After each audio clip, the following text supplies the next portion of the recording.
Hello everyone. Let's see if we are live. Sound check, video check. Today I would like to assemble this new PCB module, which is solid state zener reference based on a rather special chip, which is Motorola SZA263, and it's similar performance grade as LTZ1000, which we already heard about a lot. So it will be interesting experiment, and I never used this chip before, so it's new for me as well. Is sound okay? Video okay? Okay. So before we begin, we can make a few interesting notes. This is a PCB I just received yesterday from one of our metrology friends. It is single layer PCB and it's based on aluminum substrate. This is aluminum. So it's very thin dielectric layer, and then on top you have all the traces with the pads for usual components like on the PCB. And this is the resistor network and opamp LT1006, then hermetic package Motorola SZA263. I desoldered this chip from Fluke 732A voltage reference, and hopefully we will see why it was desoldered after the end of this video or during the ending of this video. And then the small chips in the SMT rail cut piece is NTC thermistor. So the reference chip that I removed was come all the way from, let's see, this 732A DC reference. I bought it as broken, and I was transplanting different chips, trying to improve the performance. So I have this, where is it? Our stuff. Have this chip that I don't have any other use, and we will make a DC reference from it and test it and see if it works and what kind of result we get.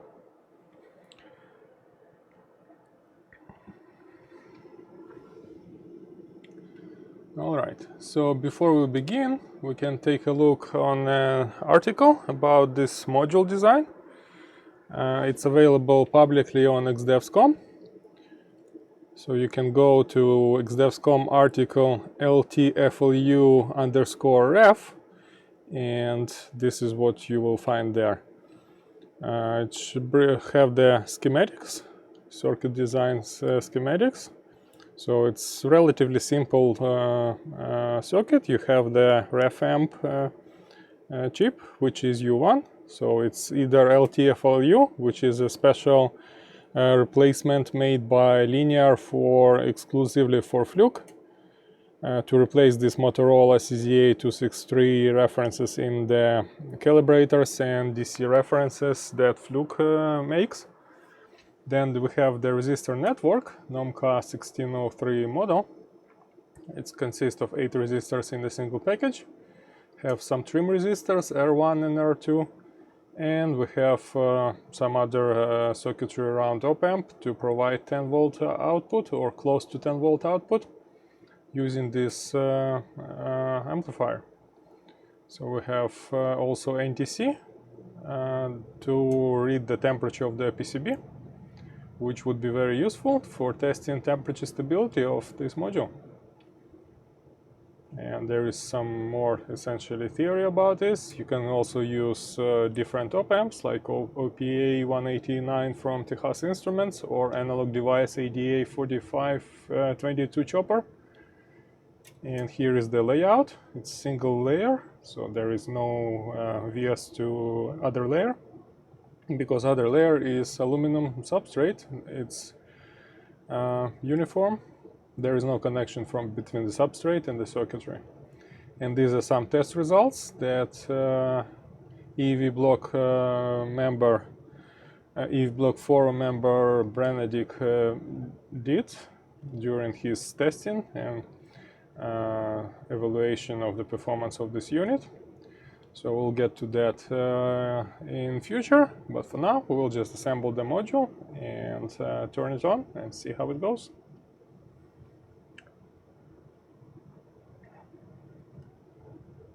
So, but first I'll need to find some parts, and actually there is another image here. And this is kind of typical resistor values. So we have the chip in the center, then 5.6 ohms, 4.2 kilo ohm trim resistors, 22K, 1.3K, 1.3K, 8K, 66 ohms. So I don't have those particular values right now, but we will make something from the components available and turn it on and do some measurements. All right.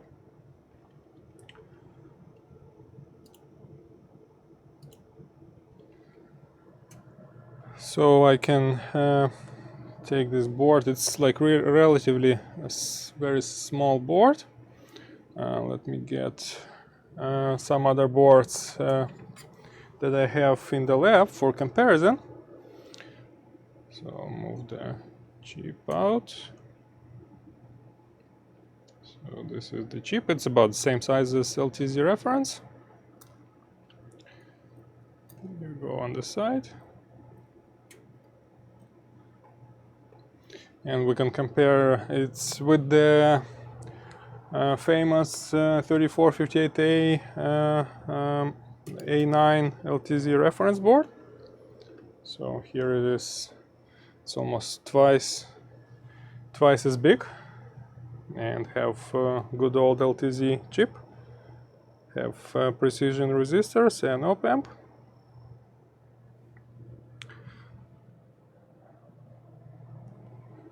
And we can also compare it with another boards. Probably I'll need to zoom out for that.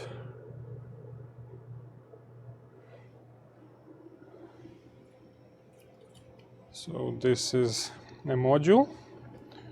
It have actually two SZA263s, 1 and 2, some wire wound precision resistors. This module is from Fluke 5440B precision calibrator, DC voltage calibrator. So they use two chips to provide higher voltages to improve noise of the output of the instrument. And this whole module sits in the oven assembly, so it stays on the temperature. Because one critical difference between LTZ reference like this one and Motorola SZA or LTFLU chips, that these chips, they don't have oven heater inside, so they have no temperature control over the silicon die inside. And for that you will need to ovenize either whole board or put it in the small temperature chamber to control the temperature within very small margin, so you don't have the temperature coefficient error at your output. So it makes it a little bit more difficult to use. But this is also the reason why this PCB board using aluminum substrate. So it can be glued or fixed to a heater or like a Peltier element for more precise and uniform temperature control. You cannot do this with the standard PCB as easy because the temperature conductivity of the PCB material is not as good as aluminum, which is a metal.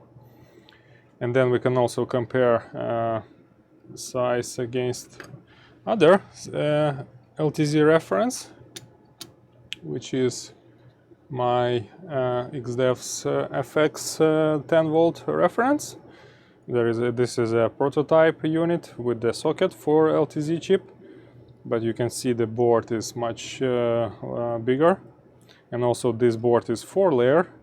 I was adding extra copper and extra layers for better temperature uniformity. So all this is kind of battling the same issue with the temperature stability and temperature uniformity as present in all these designs. Just different approach. And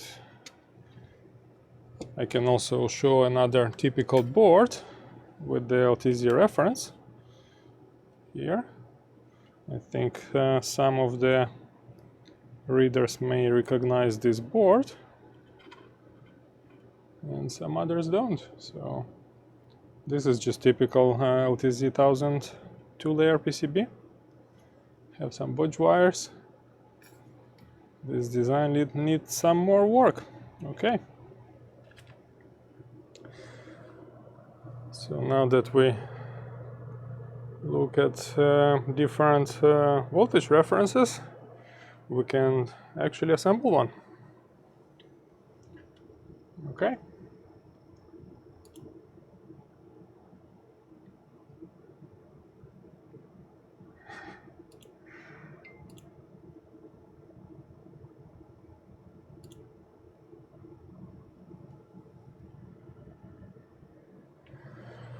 And to assemble, I'll use my trusty microscope setup, which is right over there, and we'll be doing work over that bench.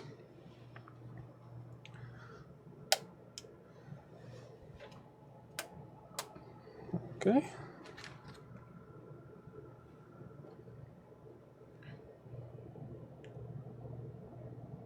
I will try to attach the camera to the microscope, I think, so we can see the action in the close view. Let me try that. So I'll switch the camera back to the circuit, which we will be assembling. Any questions so far? I probably will mess something up because I never assembled one of these references myself before, but I read some forum posts and articles about it, so should be interesting.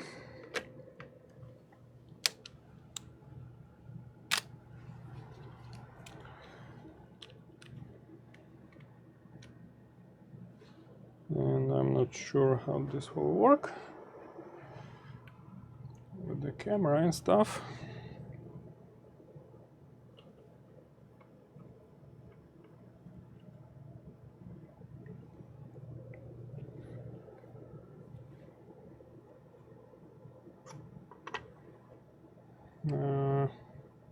I'm just setting up the microscope. There we go.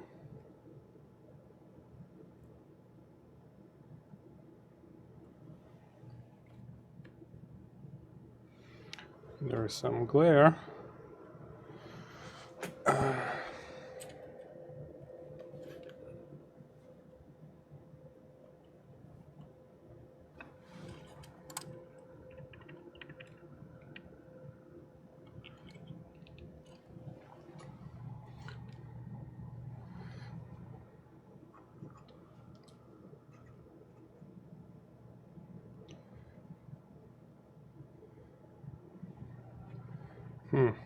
Okay, this is a little bit tricky.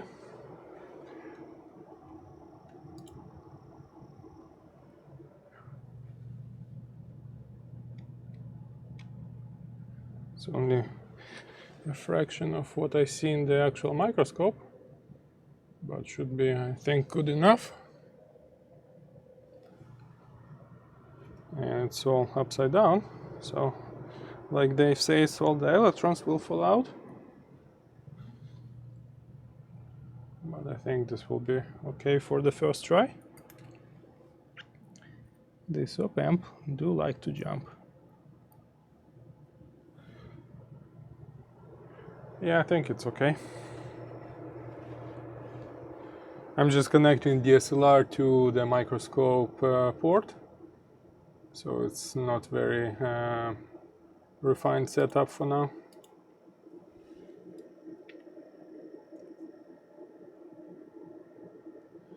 I think LTFLU stands for Linear Technology plus Fluke, because it was a special part designed on the contract. It's not available on any of the retailer stores or anything. It's specifically made for Fluke. It's not available for the general market. So when you see LTFLU on eBay, those are most probably fakes or just salvage chips from old Fluke equipment that was turned down and removed. So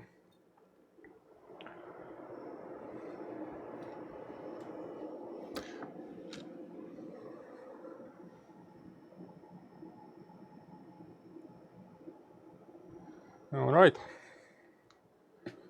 So I'll need to find SMT resistors that we can use for this project and check that all the orientation and chips. There is no seal screen on the PCB. So I think it goes this way,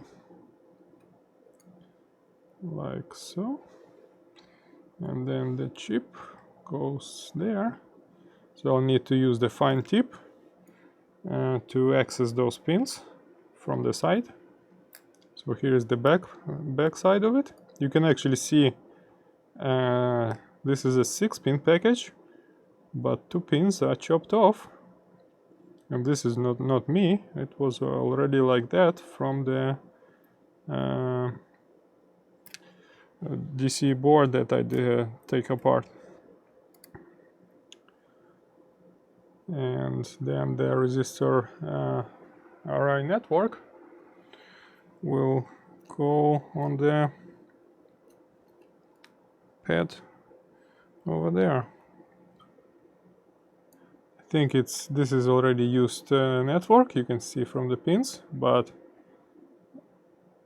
it's not really a problem. This is just an experimental test board. And I believe the label is NOMCA 1603-5001. So this should be 500 ohms per resistor, and there are 8 of them.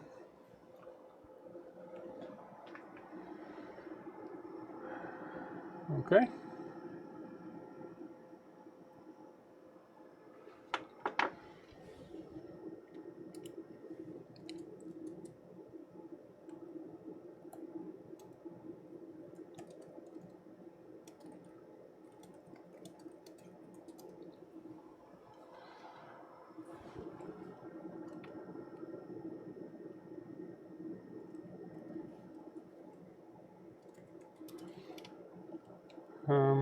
Let's see.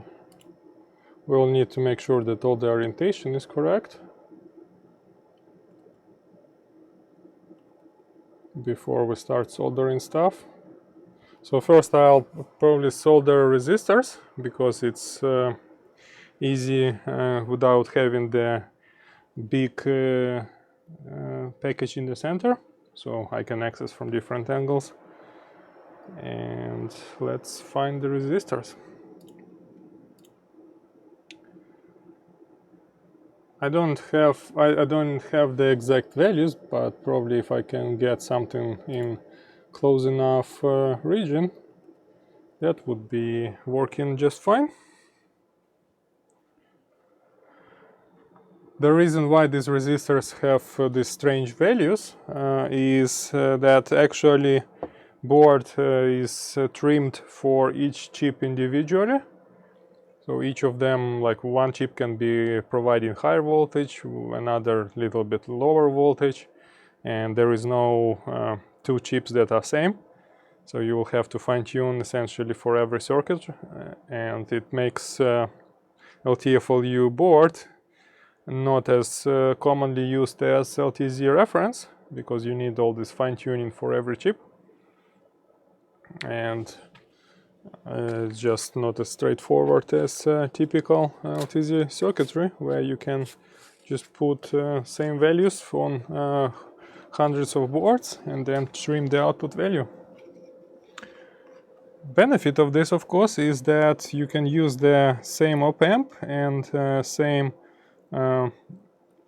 circuitry without additional boost gain stage for getting higher voltages like 10 volts. So I found two capacitors.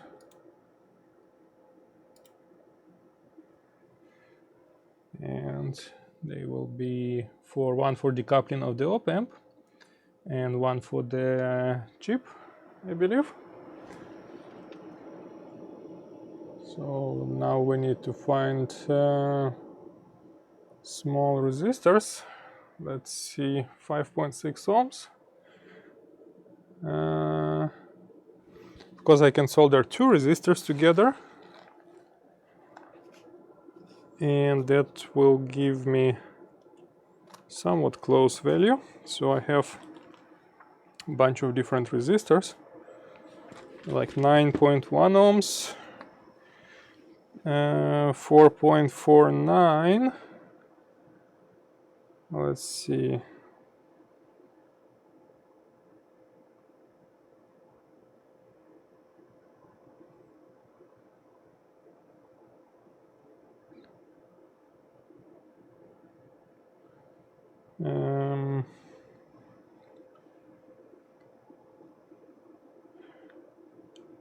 Probably I could even just install a short instead of small resistor, just for the sake of trying.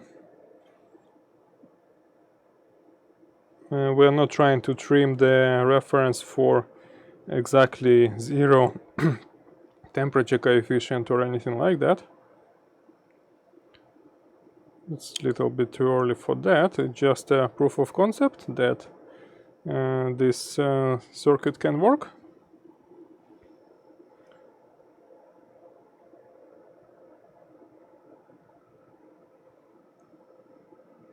So I think I'll need to find that 8 point something kilo ohms. So I have, let's see if I use 953.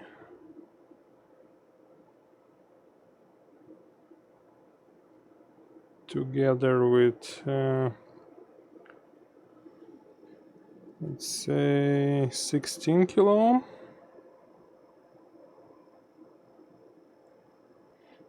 That's too small. How about 30? I'm just using calculator to run some numbers. Maybe 36. No. 51. No. 90.9. Yeah, 90.9 looks okay, so I can use two resistors together, let's say 90.9 there. This is not very exciting, I know. And 953. I'll just solder them on top of another in parallel, and they will make a 862 kilo ohm, which is pretty close to 866 that we need. So this is 953, and I need a better tweezer for this kind of small stuff.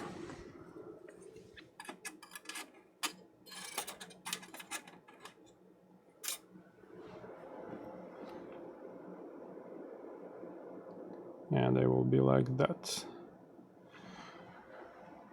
Now we need 1.3K. Let's see. Of course, we can order later resistors from DigiKey with close values to desired ones. When we confirm that the circuitry is all good.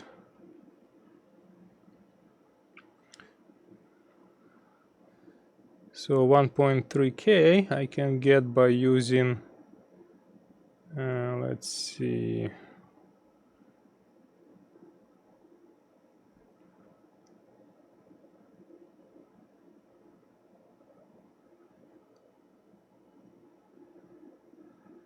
two kilo ohm together with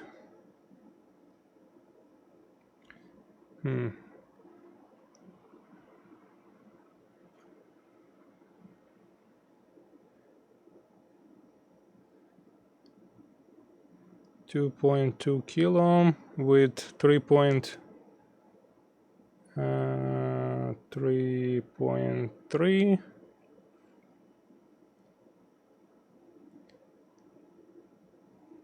How about 3.0? Yeah. So 3 kilo ohm and 2.2 gives me 1.269. I think that will be all right. Let me get two of those. And I'm using right now just normal cheap resistors, nothing fancy.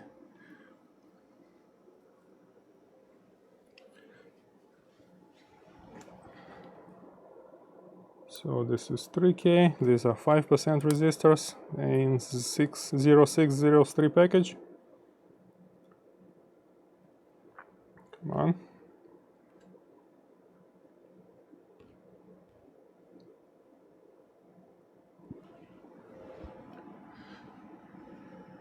Nothing's exciting.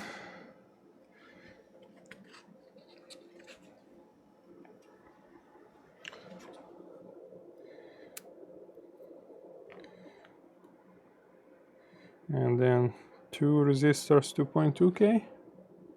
There we are. It's actually 2K. And 6.2, well, yeah, 6.2 we can get, yeah, I have 6.24, just single resistor.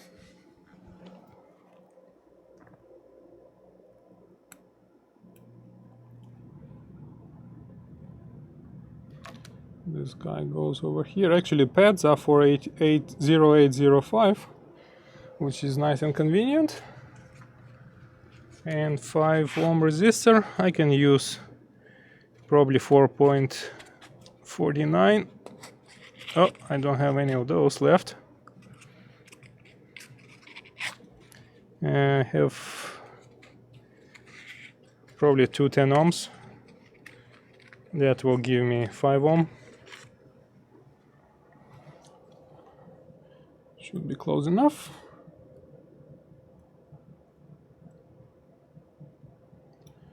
There we go. These guys will go together here.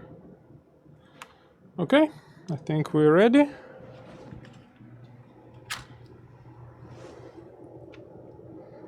Let's get on with soldering.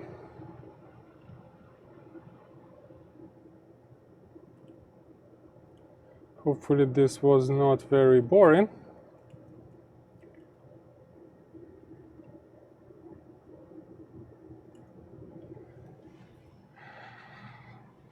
So another problem that would probably be visible here. This is aluminum PCB, so the thermal capacitance of it, or I would say thermal dissipation, would be rather large, because I'll need to heat all this aluminum to working temperature with soldering iron. Otherwise I'll have bad cold joints and all the nasty stuff. So I'll use probably wider tip. This is 1.6. I think I can get away with the bigger tip. So the thermal transfer from the iron will be a little bit better, and we have less problems soldering thing. So of course I have this monster. It's a 10 millimeter tip, but it's a little bit overkill for this small board. I can get away probably with something like this. This is RSA 102 CDLF 2.4, and it will be good. We don't need tight access except under the pins of the chip, but I'll get that sorted out when we get to it. So yep. To assemble these boards, I'll be using my RSA Icon 1 soldering station. I like it very much. Have a lot of power and should be able to deal with this board without much problems.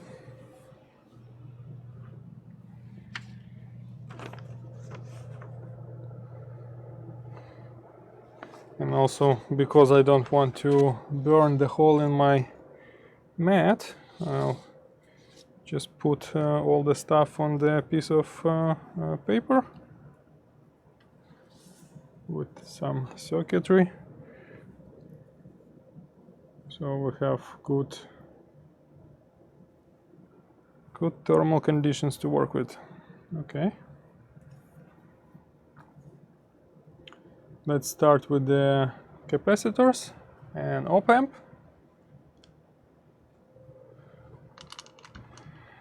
And I'll need to use my fume extractor. Hopefully it will not be too bad for sound, because I don't want to inhale all those nasty smokes.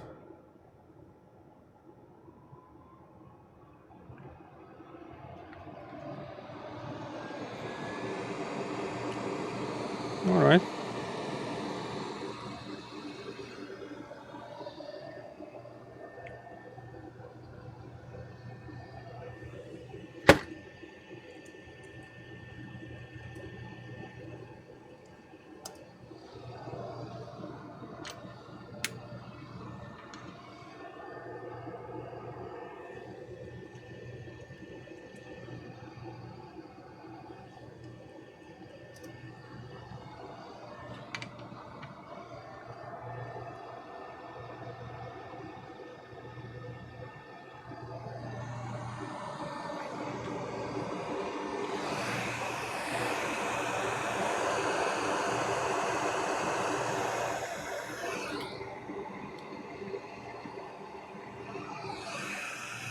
Probably can even zoom in like that. Yeah, that should be good.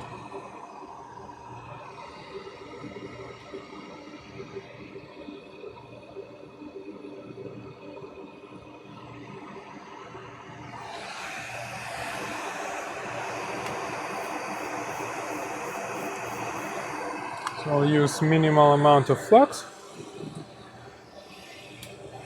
Mostly solder that I have is already fluxed. So I'll just solder one.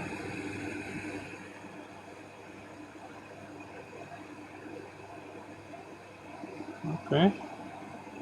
Yeah, I can see how it is not as easy to solder, but it's getting there. So this is pin 1, this is ground. I think this is the right orientation. And actually, I think the circuit designer of this board is watching this video as well. I hope. So he can yell at me if I do something wrong.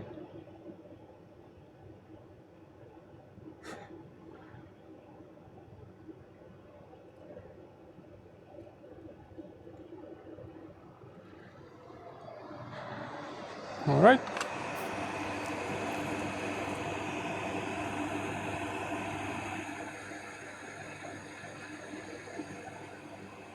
Yeah, it's actually not too bad. Let's see if I can solder the whole row.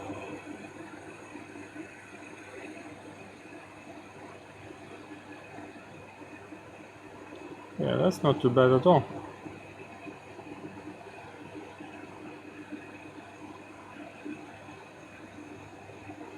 I was expecting worse.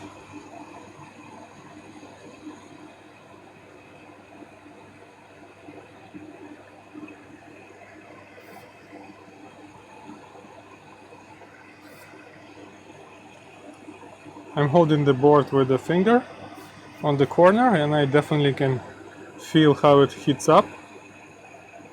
Even I'm soldering on the other side of the PCB. So yeah, the thermal conductivity of this PCB is really nice. Here is our decoupling cap.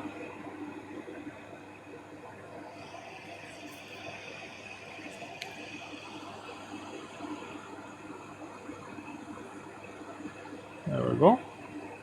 It's a little bit undersized for the footprint, but that's okay.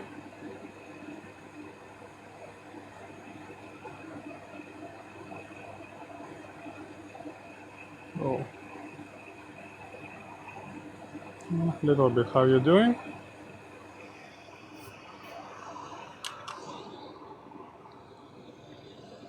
There is a small offset between the camera view and what I see in the microscope, so I'll have to correct for that. Now we need to solder another cap.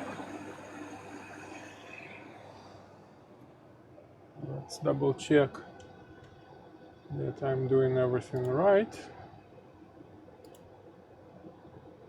Yeah, so okay. Cap on the bottom and then the two resistors on the top.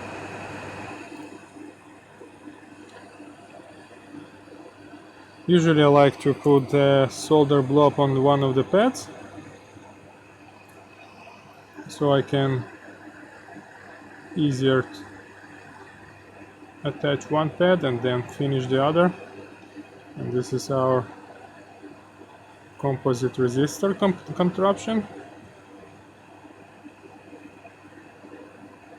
I just add a bigger solder blob on one side so it connects to both of the resistors in a 3D package way.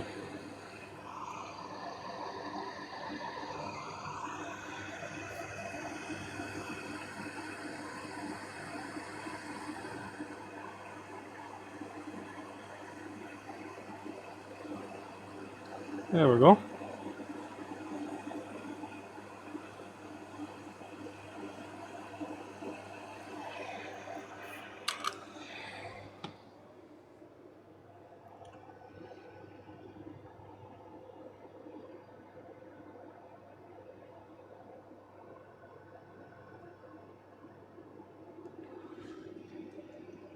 Doesn't look too bad. Let's continue. Now the next part is soldering other side of the board. Let's do 5.6K and 6.2 by schematics. I think I'll use here more flux because I want to solder this package in one sweep.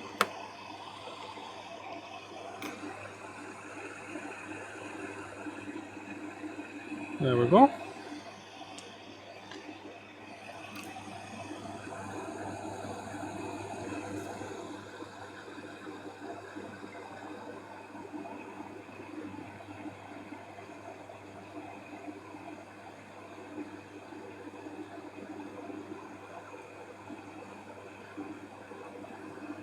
Well, the pin's a little bit bent, but should be all right.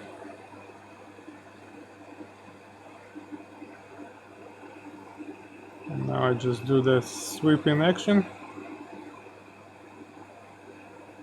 hitting all the pins on one side. Probably will need to add a little bit more flux.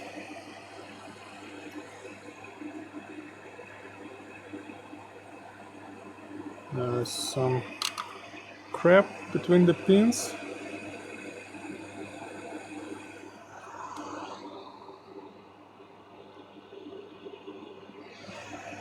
Get it out. Yep.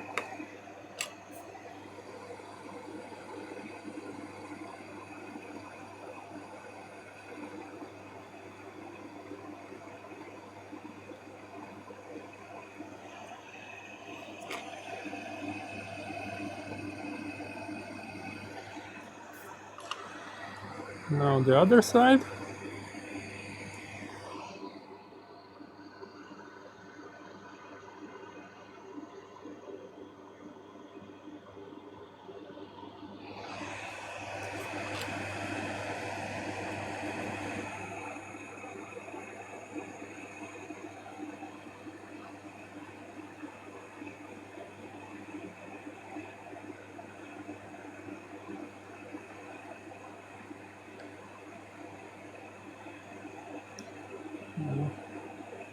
Okay, this is done.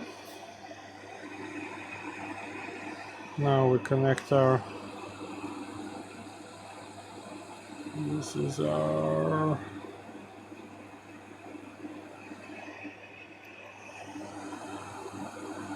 $6.something K resistor. There we go.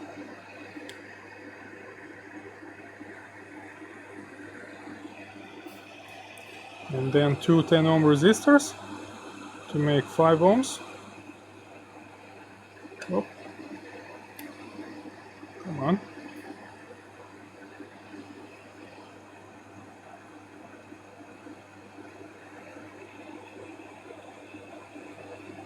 Yes.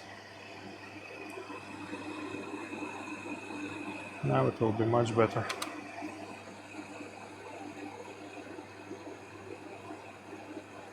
And the second fella.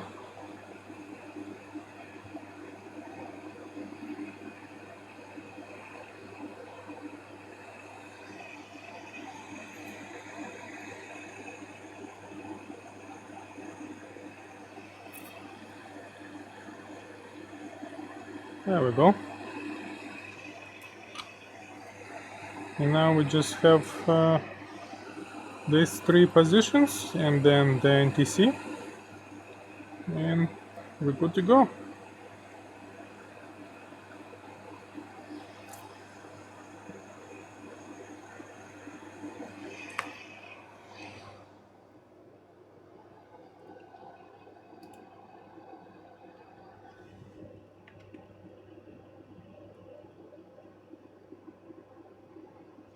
I think everybody is already sleeping from my soldering, but this is what is electronics about. Mostly it's just boring stuff like assembling the boards, testing them, repeating over and over again many times.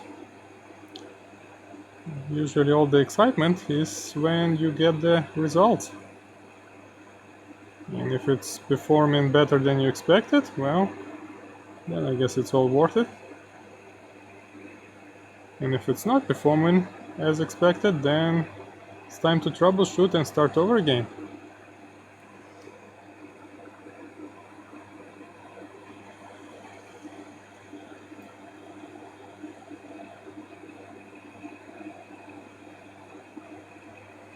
And then these two go there. Question is, do I need to solder that 22 kilo ohms?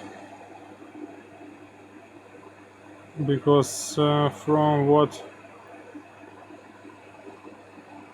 I heard is that is for the temperature compensation, so maybe I don't need that for now.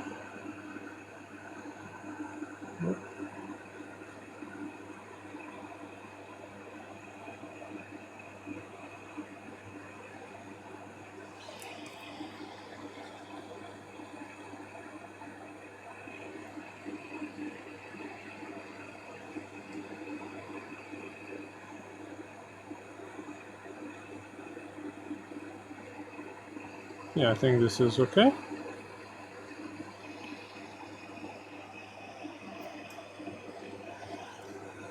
We can clean up the mess a little bit. We're using the Q-tip and some of the alcohol, so we can actually check the quality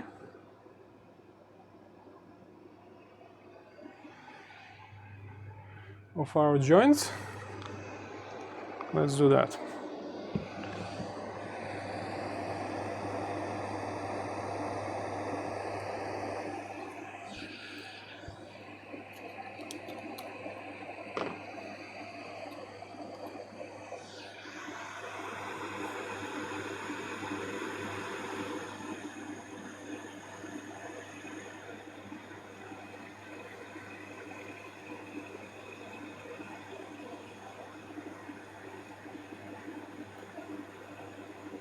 All right.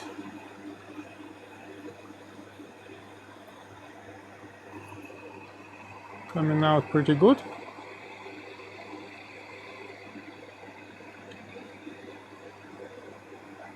It's a quick and easy process to clean the board, but every time I see somebody posting hobby projects with a board all covered in flux, I cringe a little, because it's just so much nicer when you have nice clean board.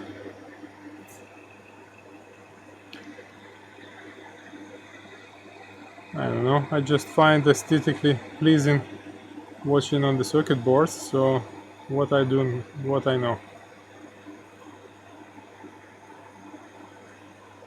All right.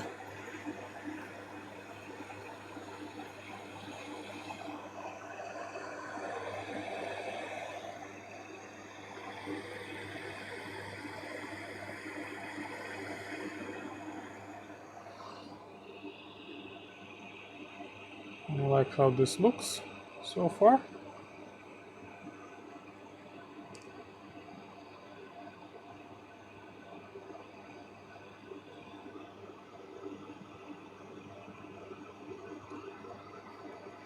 Now we'll need to solder that tiny, where is it? Tiny NTC.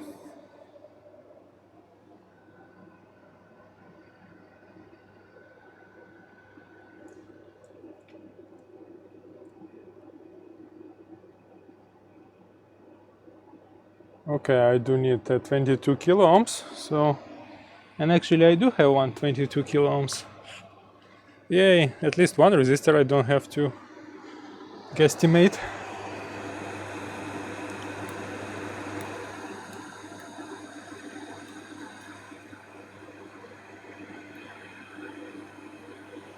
Another interesting point of this reference is that it doesn't use any super fancy, super expensive hermetical foil resistors or anything like that. And it's particularly interesting to see how performance can be, how good it can be, using just this cheap 10-year-old 100 ppm per degree non-precise resistors and Vishay NOMCA network. It's kind of unusual approach in building precision zener references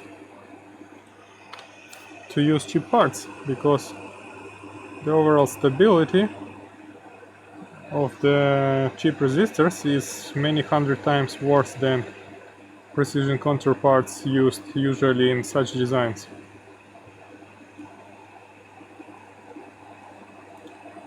Alright, so I think I can use still the same tip for that tiny thermistor.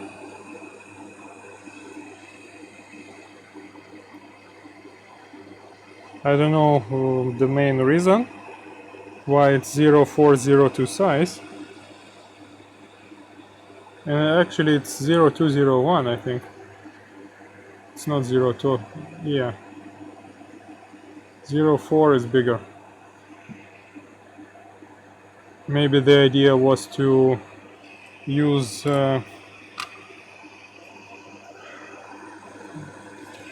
use as small NTC as possible so it doesn't suck the heat out of the board. I don't know. But then you have these big pads next to it, which will have wires attached. So I'm not sure. But hey, it was designer's vision. And it's fine.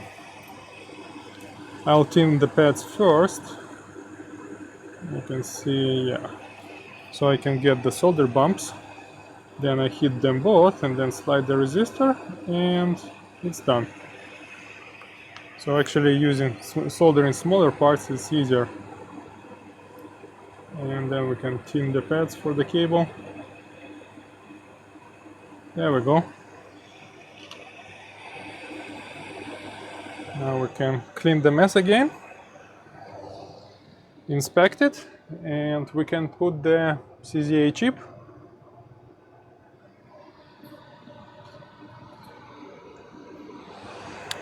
And attach some cables and power it on.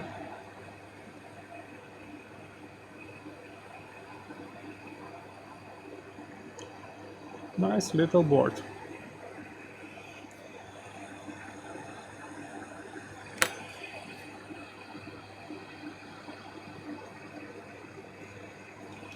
What is that piece of metal?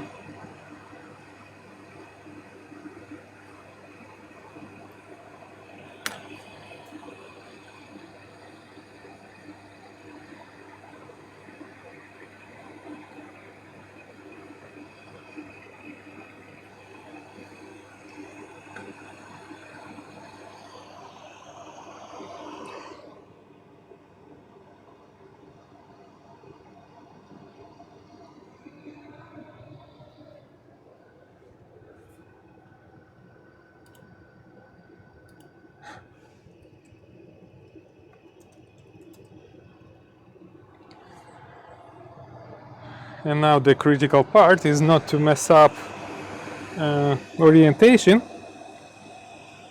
So I believe it should go like that, with a notch towards the amplifier and obviously upside down. So I'll have to change the tip, and I have just my favorite tip for that job. It's this tilted fine tip. Its part number is RSA102 SDLF0.4. So I can get under the package and solder without any problems.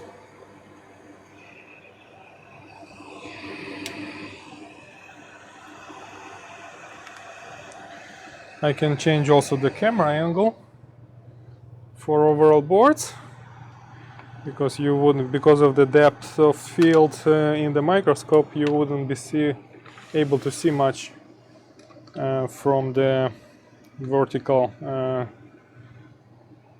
view. So let's do that.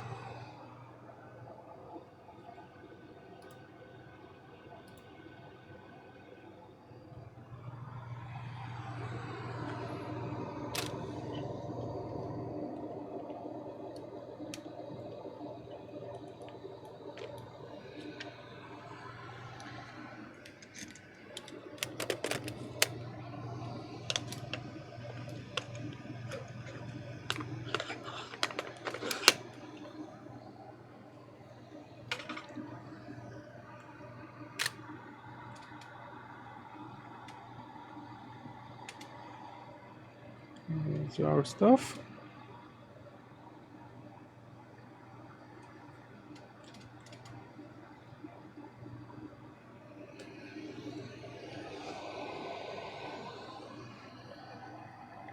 Okay.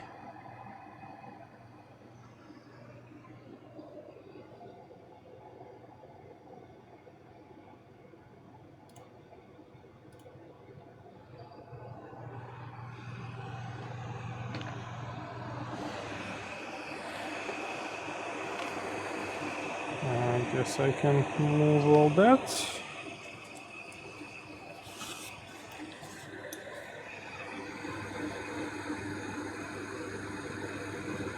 pins are a little bit bent on the package, but it doesn't really matter.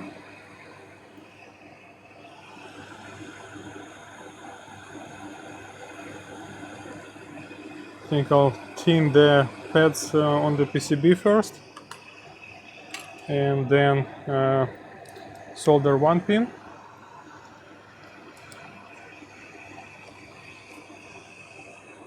And while it's all holding together, I'll solder the rest.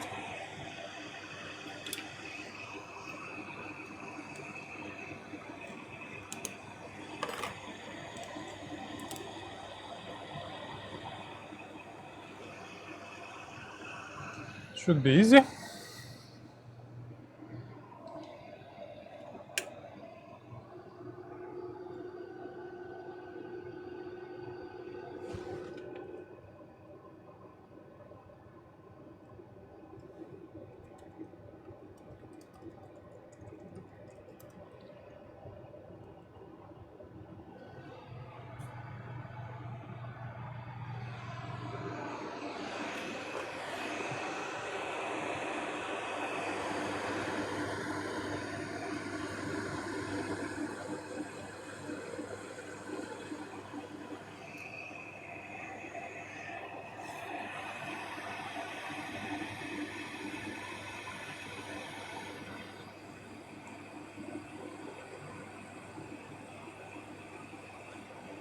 Okay.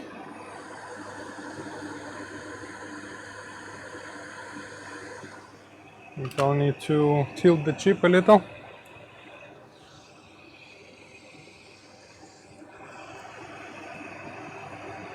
So I can use the little bit of this thing and stick board to it, so I can see under the angle and orient the stuff.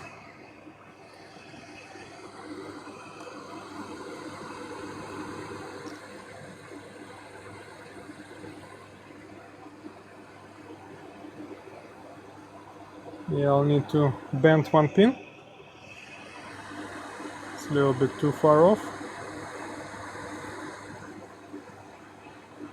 One.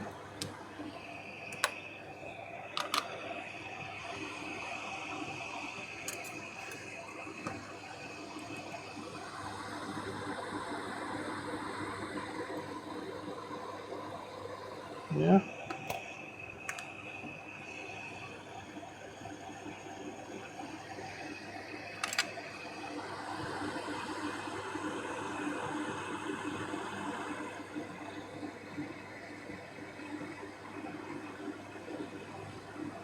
That's the drawback of having ceramic PCB, that you don't have the via,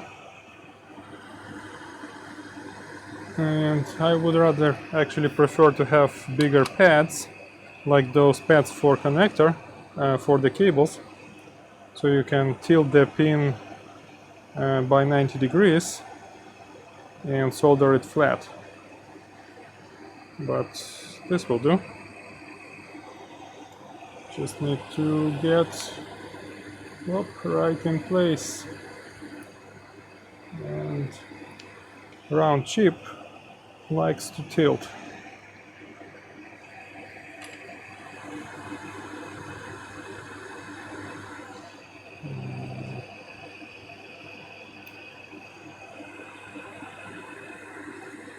Yeah, I think this will work.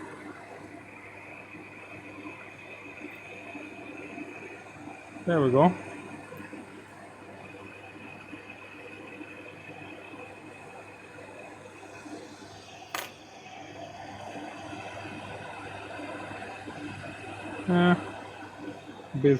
Bit tilted, but good enough for first try.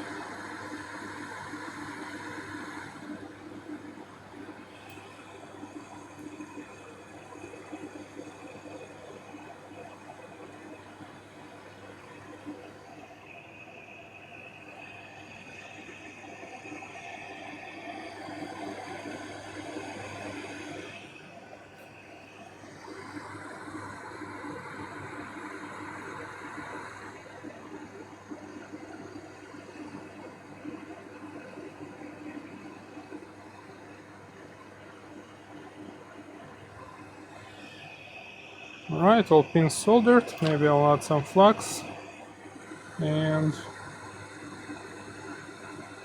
do a final pass. Clean it, and I guess we're ready then. I'll probably zoom.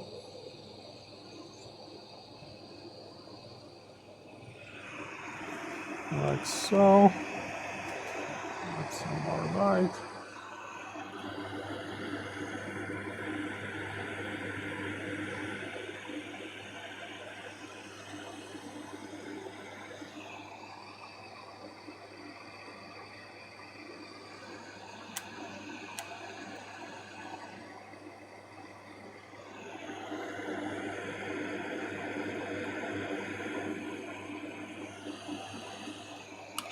Yeah, doesn't look too bad.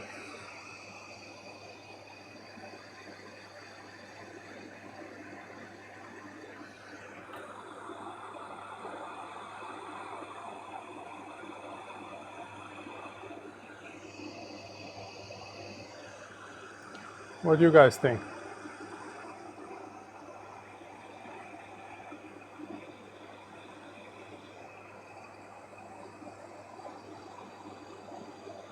It's a little bit tilted, but should be alright.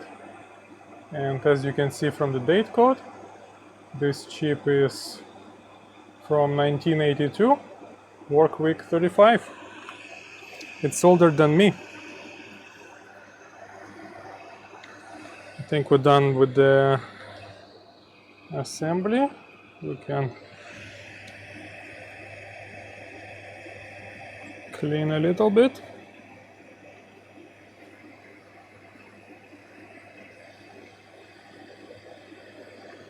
As much as I can get inside.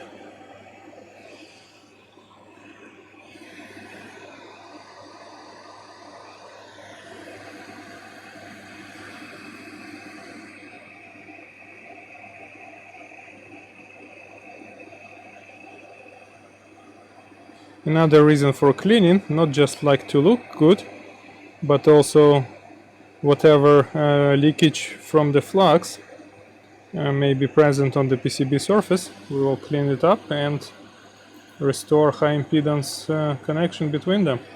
It's not so important in this design, but if you're assembling something like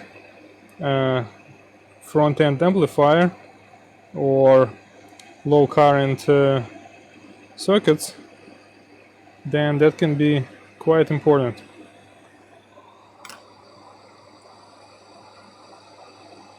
Okay.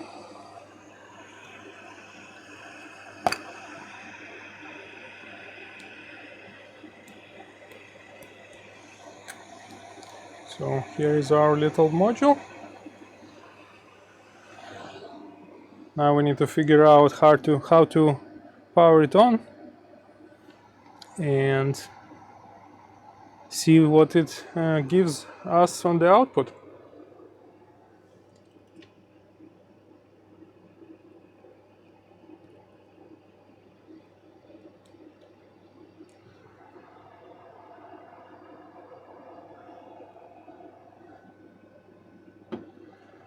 And I'll have to find a suitable source. Let me ask our engineer.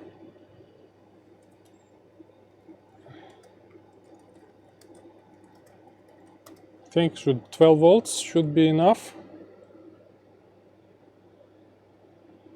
Or we can just read the article, because I actually didn't read it through. I just looked briefly during the publication, and that was quite a while ago. So yes, let's see. NTC. I don't think we need to use NTC right now. We have the power input.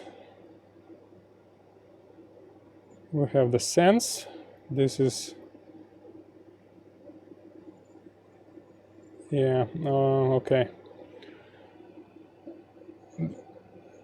Single supply.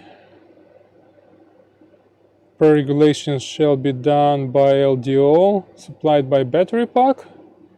12 1.2 volt zener loop, total 14.4 volts. I probably can get away using 12 volt lead acid battery. And in fact, I have one actually charging right now using my SMU. Let me show you just that. So, or I can just use for the first test, I can use SMU. This guy. This is, let me get the, yeah, this is Keithley 2400 SMU. And right now it's charging a battery, which is this guy. Right. Yeah, probably using the macro lens is not the best idea. So this is just standard 7 amp hours 12 volt battery. Nothing fancy about it. So what you guys think? Probably we should use the SMU first.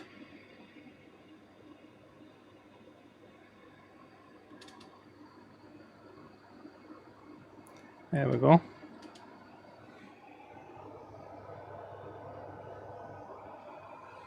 And then I can supply higher voltage as well. And also we can set the current limit to lower voltages, just in case something is wrong.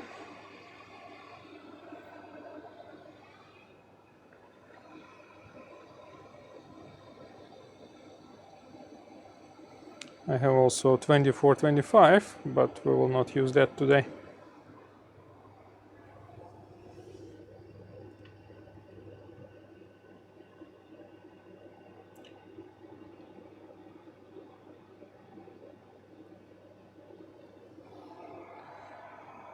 But first we need to hook the wires to our reference.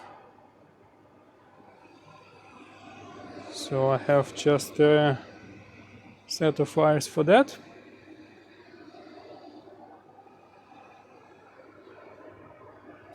We'll need to connect the power input and output.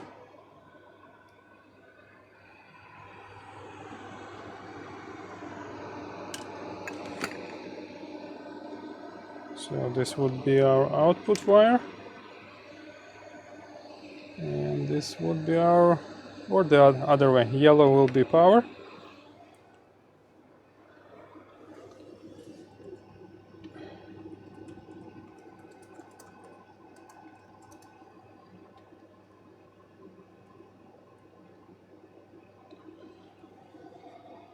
So JP1 is,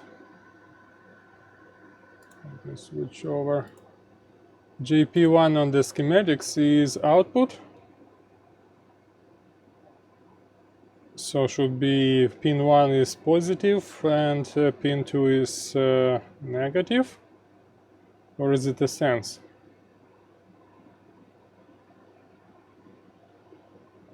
I wish there would be a schematics on how all this connected to power supply and DMM, but I think I can make that myself. So this must be pin 3 is common, it's signal ground, and then pin 2 is power ground, and pin 1 should be power for the input. So we can do that.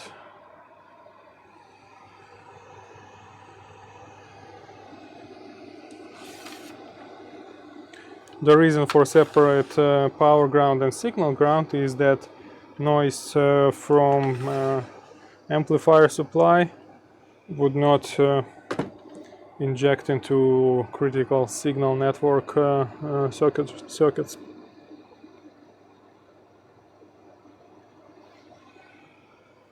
So I'll need to connect 2 wires to JP1 and 3 wires to JP3.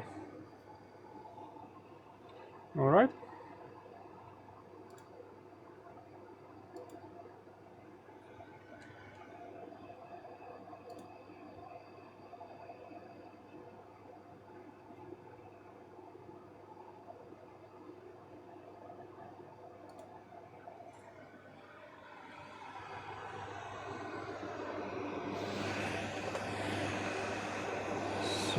have 2 wires.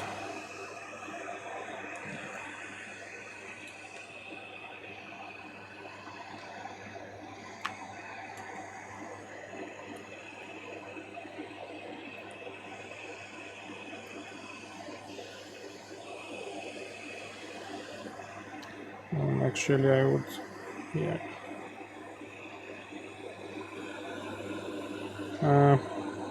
I don't know which one is pin 1, pin 2. I guess we can just solder and then figure out by circuitry, by looking at the layout.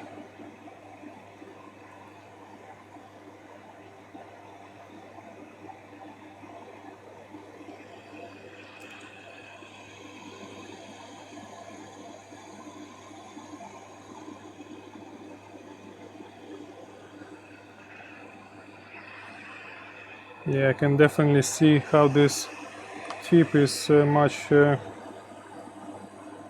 more like to stick to the pad, because it doesn't have as much thermal mass as the bigger tip. But I think I got it. And now we need to get 3 wires on the other side.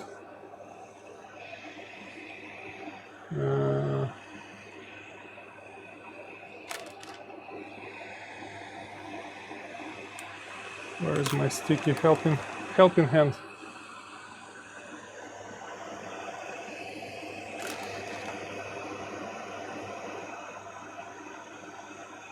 Okay.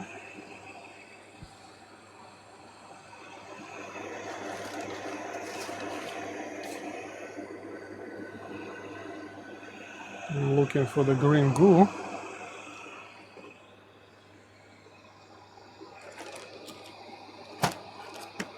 So I can hold the board, because with the wire it's now want to move everywhere.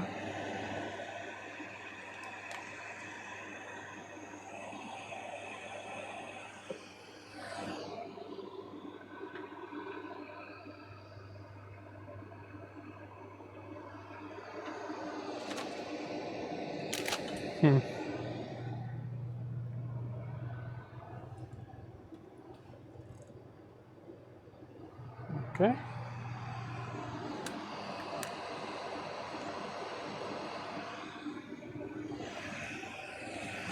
Now we can add 3 wires for power supply.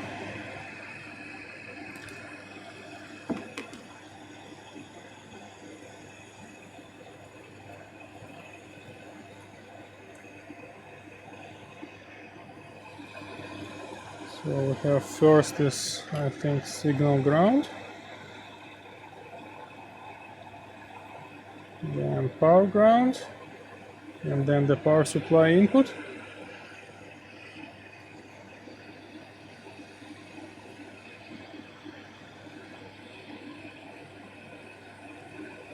This is Teflon 3 twisted 3 conductor wire with a shield.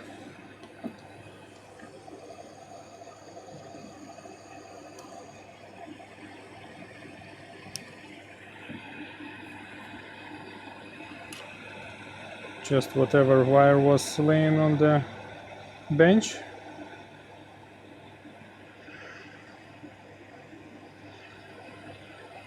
And then let's get in position. You stay. You go here.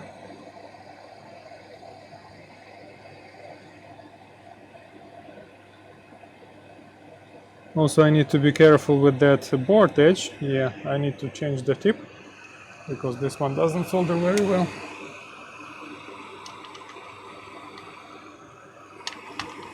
I think I'll use, let's see, I have 4mm, I think.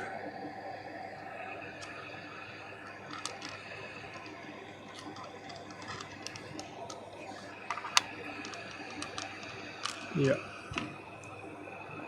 it's actually 5.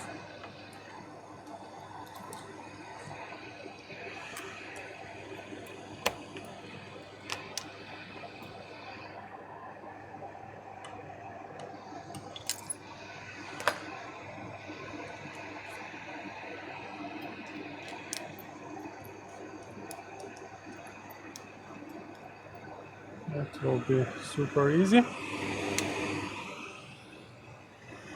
with this white tip.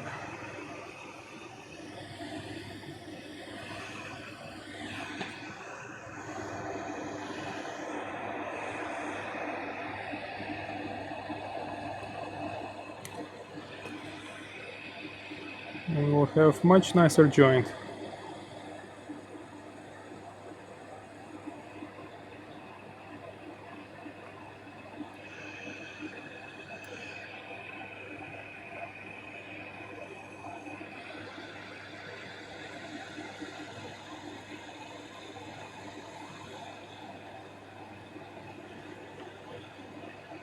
Also, when I put this board in the oven in future, I'll need to use much thinner wire, so the temperature control will be able to keep up with temperature without leaking too much heat outside through the wires. And also I want to connect the shield of the output wire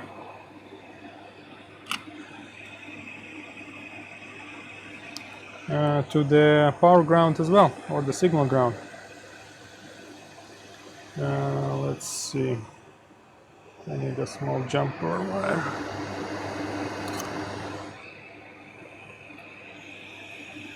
That one is a little bit too big.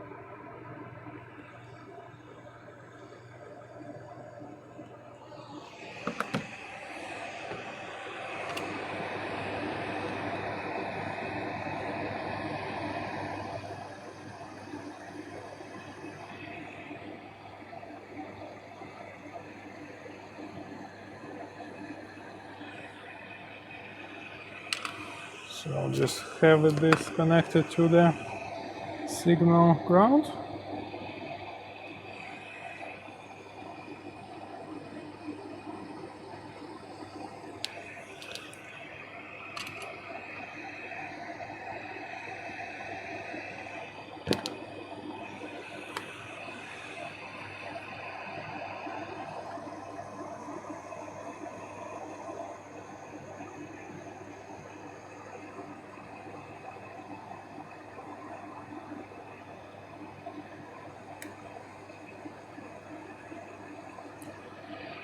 A little bit how you're doing, but should be all right.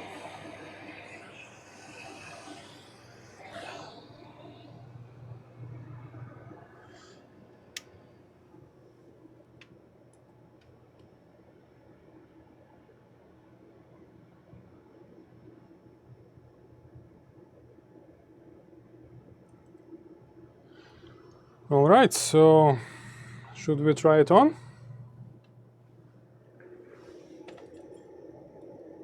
Any suggestions before we blow everything up?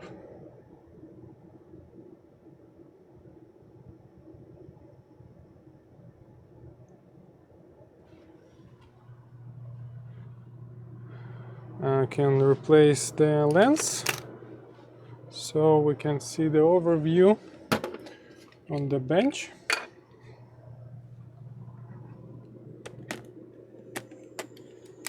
Oh, there we go. Oh.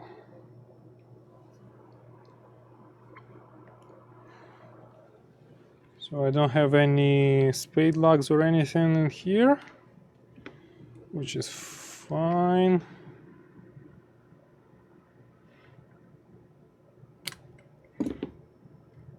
And we connect grounds together because we wanted the power supply, single connection,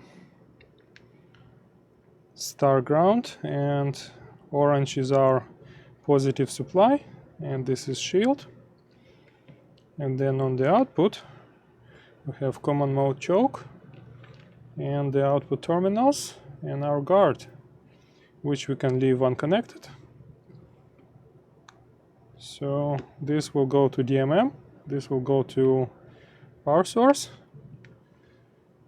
Let's hook it up to some random DMM we have in the lab.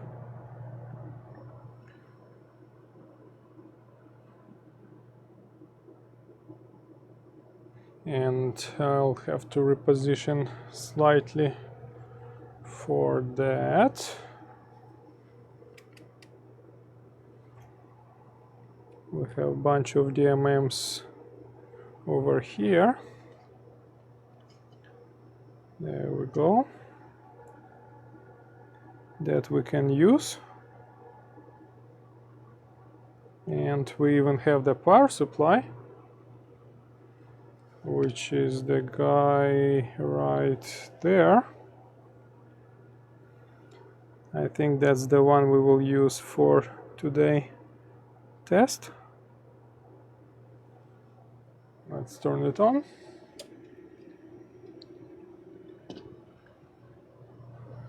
And we can set for 12 volts for now, do the quick checks, and if everything works okay, then we can connect the battery and do the more accurate measurements, or I would say more isolated from the power supply influence. So 12.6 volts to compensate for little drop on the wires.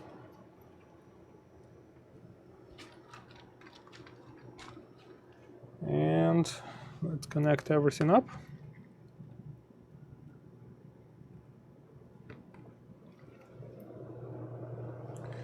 The wire for the DMM is rather long, so I can reposition everything. So this is our ground.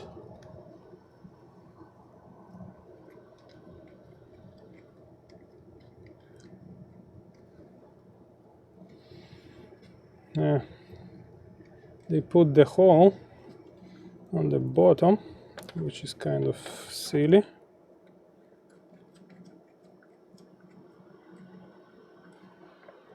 And here is our positive.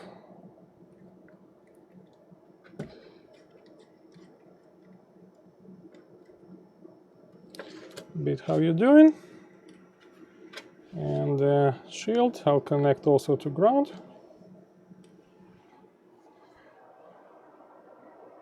So and there is our reference right over there. Maybe I'll put some small box.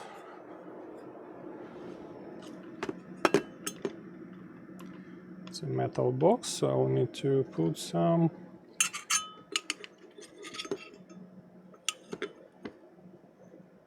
maybe some insulation material.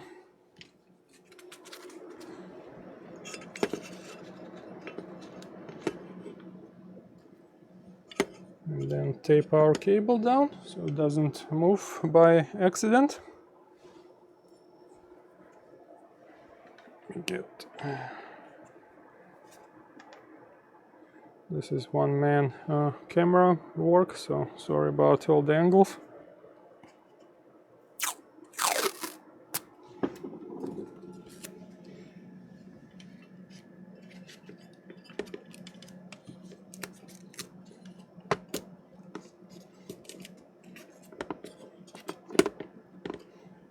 Okay, now the board will not go anywhere, and I would also want to have isolation between that cable touching the wall.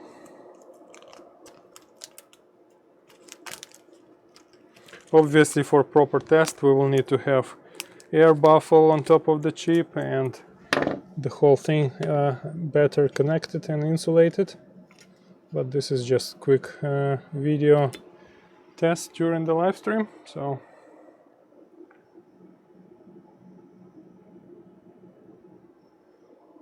and I believe the polarity is fine, but we can check. So the orange is connected to the side terminal. Let's flip to the circuit, and yes, it goes to the pin number 7, which is positive supply. Then we have black and yellow grounds. So this is our power ground and signal ground, correct? And then output goes to corner pad, which is our blue wire. So that is our positive output should be. All right. Let's connect to DMM, and for this we will use this Fluke 8508 with its ugly LCD display, because you can see its contrast is not very good, and actually you have to fine-tune the contrast for each angle, which is quite annoying.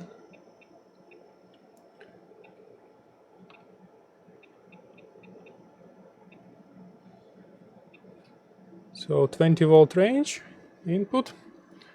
Let's connect our input.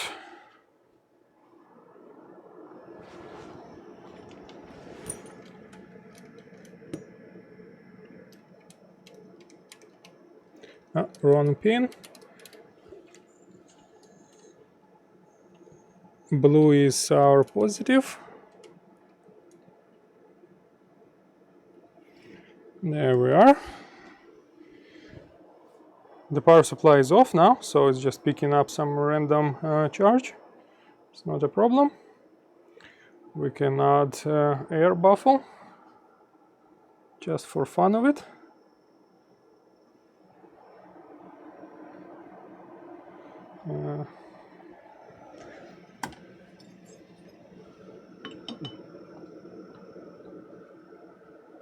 There we go. And we can connect power on the power supply and see what happens.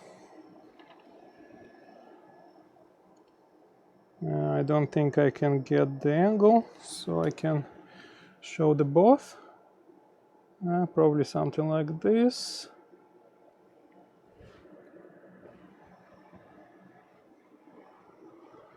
Let me get some stuff out of the way. So 12 volts.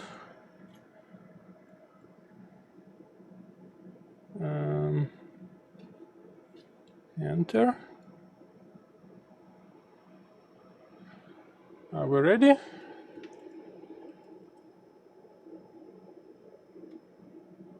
Orange and blue.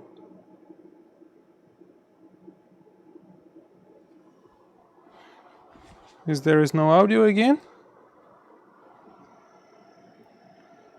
Should be all here.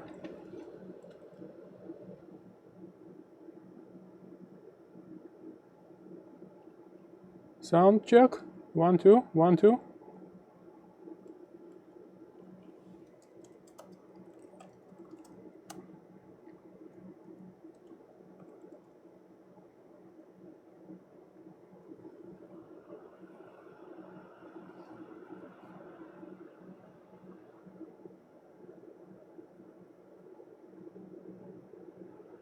Orange and blue.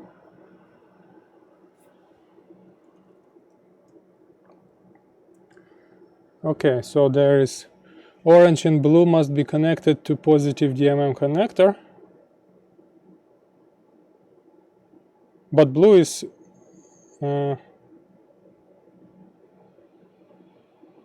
okay. I need to go back to schematics, I believe, and check.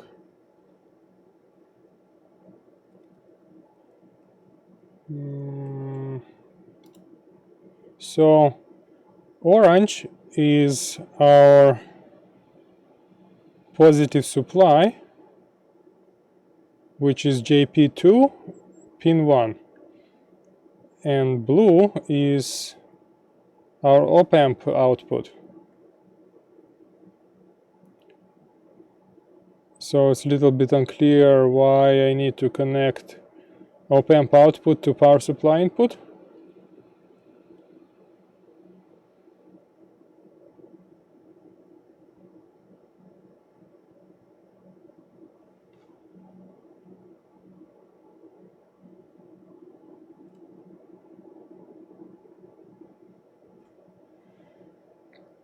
Okay, so it's just a sense.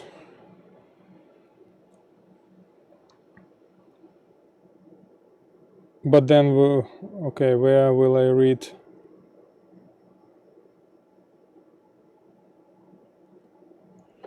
This is all confusing.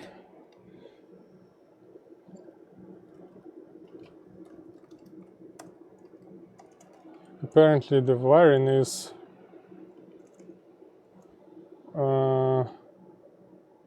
not correct right now.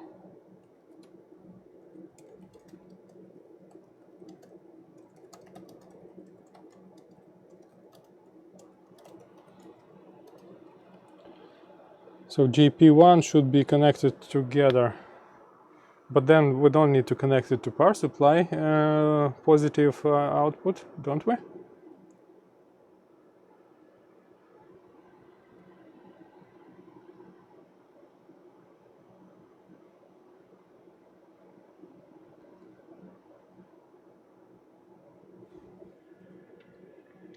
I guess it will be easier if I just print this page and we can draw the correct connections and double check everything. Let me do just that.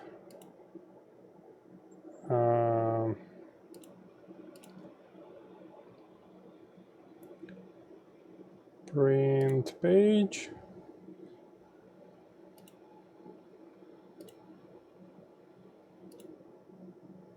I should have really read the article before I actually start the video, but oh well. Page 2.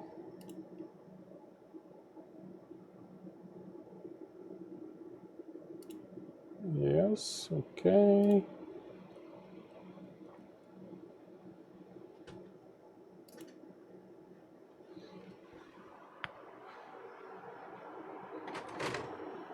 So let's get our drawing board.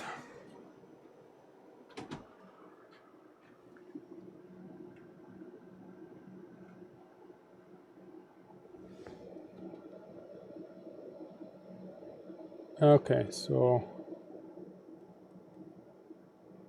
I think I know what's going on.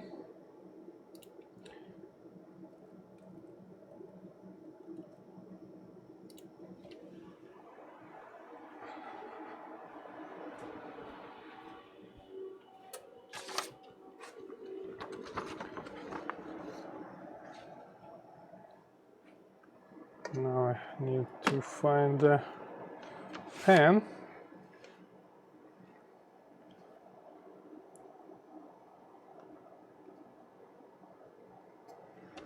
So yes, let's see.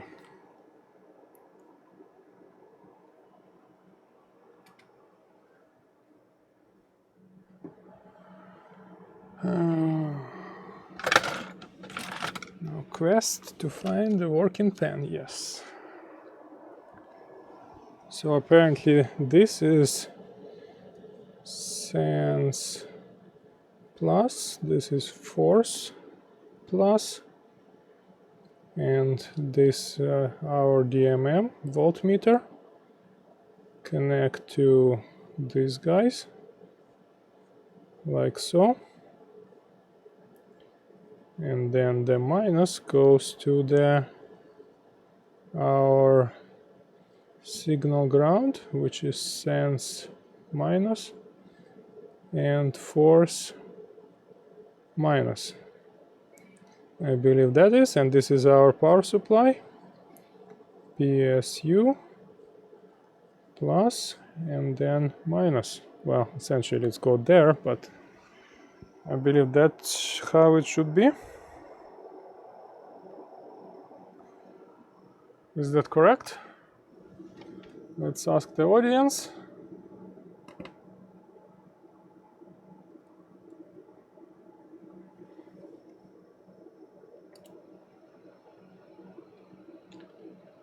Yes, that is correct.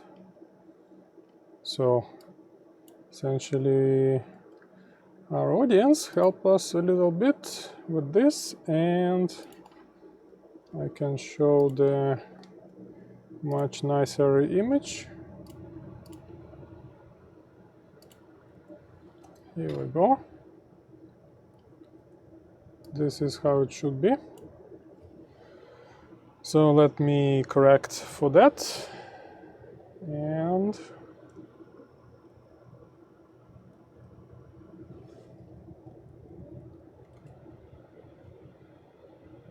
I need to scroll, yeah.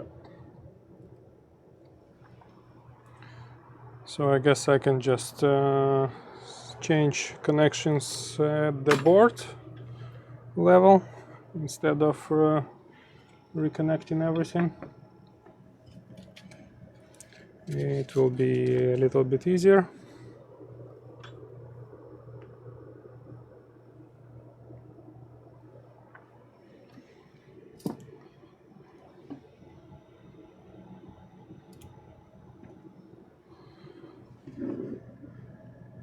So the orange comes correctly. We need to connect our force to, so this shield of the cable is the negative of the DMM, and opamp, both of those goes to the positive. Okay, so actually I don't need to change anything here.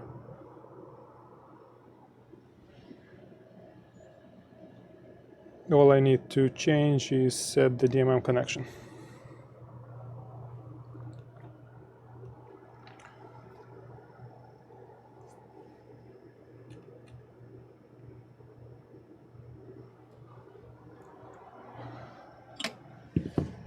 So both of these goes into the same input, and then the shield goes to the negative.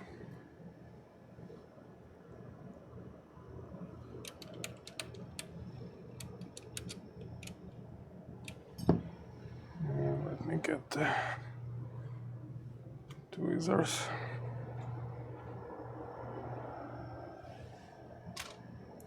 Oh, we get the battery out.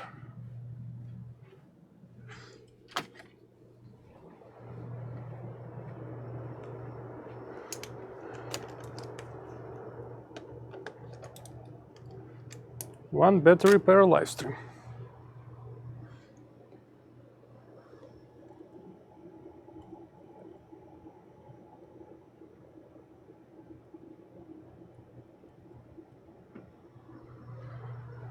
Okay.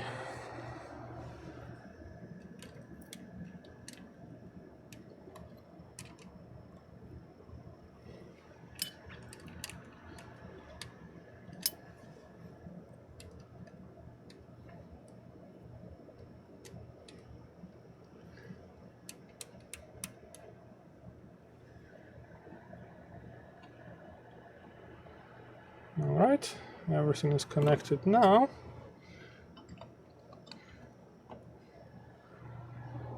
And the readings are 0 volts. It's probably because of the low impedance of the circuitry.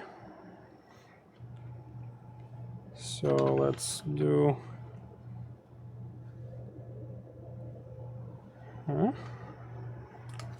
okay. I believe we can see the voltage here. Yep. So let's power it on. Hopefully everything works. Channel 1, 12 volts, enter save, and output,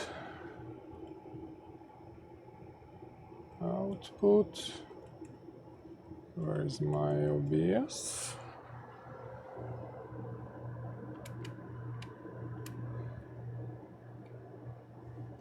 Let me, yep.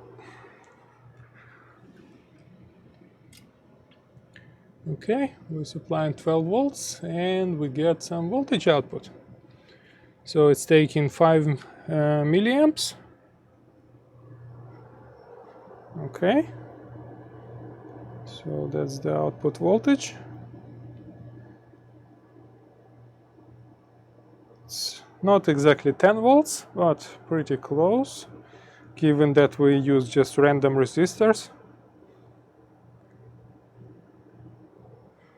And now that it works, I can probably connect to the battery, and we can connect to some of the DMMs on other side and read some voltages. Probably I can use 2 of those 3458As. They are not used for anything right now, so let's probably do that.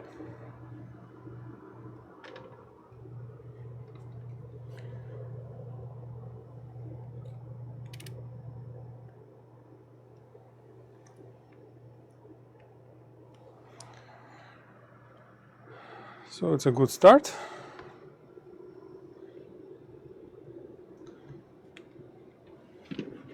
No blue smoke escape yet. Here is our battery.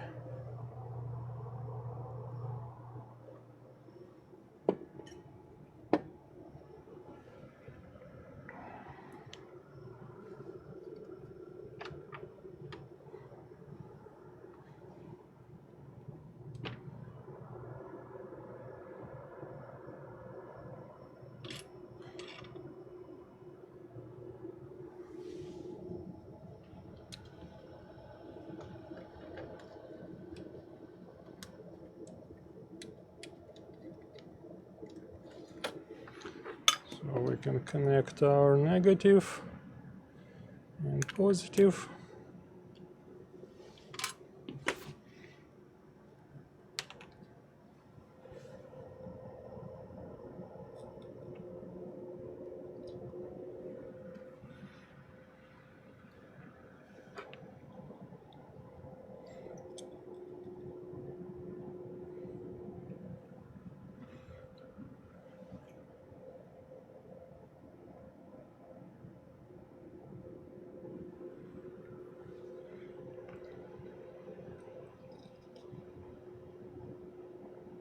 There we go.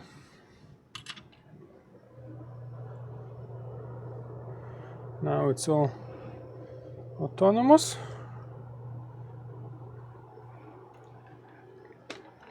And our voltage reading is 9 something, 946. Let me turn some light off so we can see better.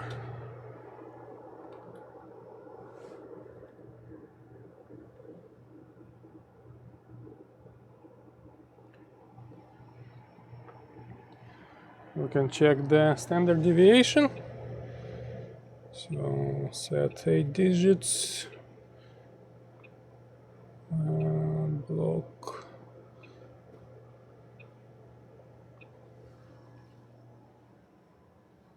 Now it will be much slower.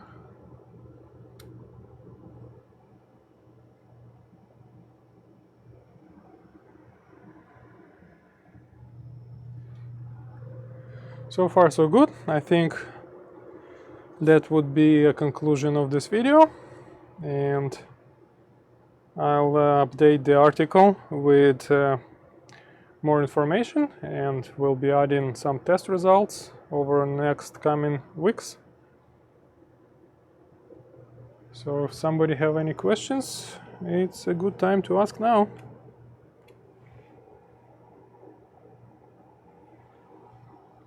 Standard deviation reading is 0.44 ppms, and this is unshielded, uninsulated case, so many big ifs remain. And I'll probably find better resistors to fine-tune that voltage closer to 10 volts. And it will be interesting to compare this reference with overnight LTZ1000. For that I can use the temperature chamber in that far side of the lab, which is right now busy with some resistance measurements. I'm doing the calibration for 10 kilo ohm resistor standard before sending it for official traceable calibration to commercial lab. So right now I'm comparing multiple resistors like this ESI SR104, my primary overnight resistor prototype, and DUT resistor, against the unknown resistor, which is in that styrofoam box with a controlled temperature environment. So right now the reading is almost 10 kilo ohm. It's 9.5 ppms higher than nominal 10K, but it's good enough for the resistor on the test. And that's it. It's one of the ongoing projects. And our reading, meanwhile, is changed to 0.16 ppms. So it's not horrible for the first try with the cheap resistors. I'm quite impressed, actually.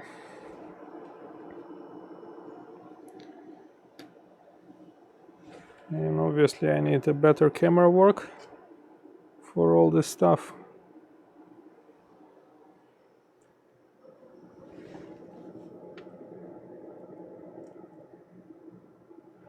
And the question is, what meter is this? This is Fluke 8508 8.5 digit precision DMM. So it is essentially rebranded and improved, well, in most of the things, improved WaveTech.Tron 1281. It's a fairly rare meter in hobby labs because it's very expensive. It's almost double the price of traditional Keysight 8508, like I have over there. But it's superior for resistance work because it have 1 ohm range and high voltage ranges for resistance. So, and it's also have 2 inputs which are electrically controlled, front and rear.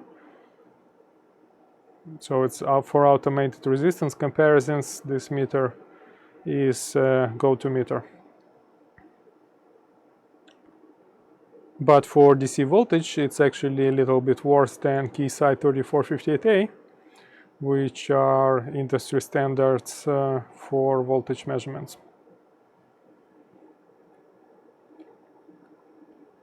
So that's a little information about the Fluke DMM.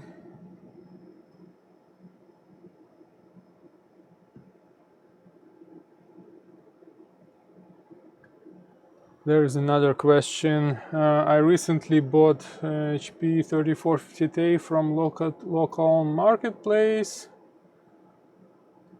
and ADC drift was measured 0.09 ppm per day. That sounds pretty good.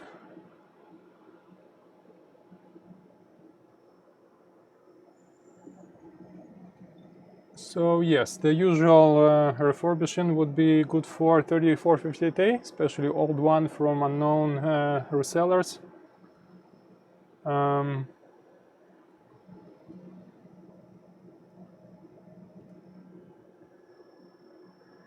Capacitor on A4 board.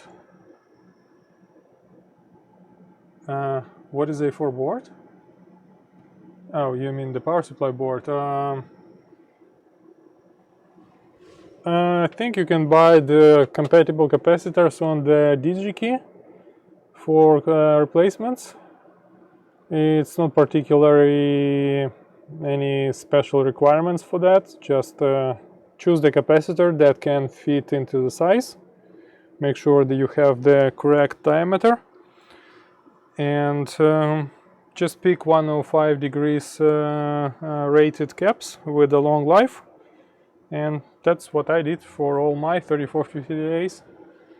It's not really important, it's linear supply. There is no big impact from like ripple specs or low ESR, stuff like that. And more details about reference design that was used in this video is available, and also will be added some more information on xdevs.com in section article LTFLU_ref. So I can show that link again. So this is the article.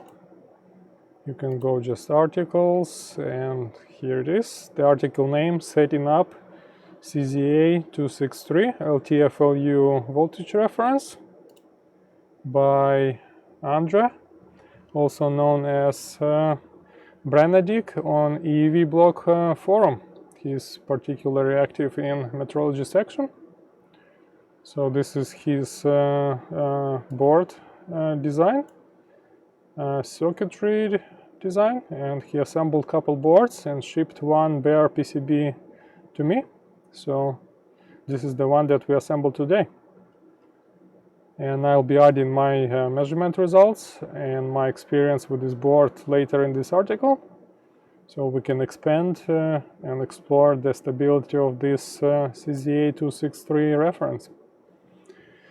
It's also compatible with a special linear LTFLU chip that is used in all modern today Fluke calibrators and high-end DMMs.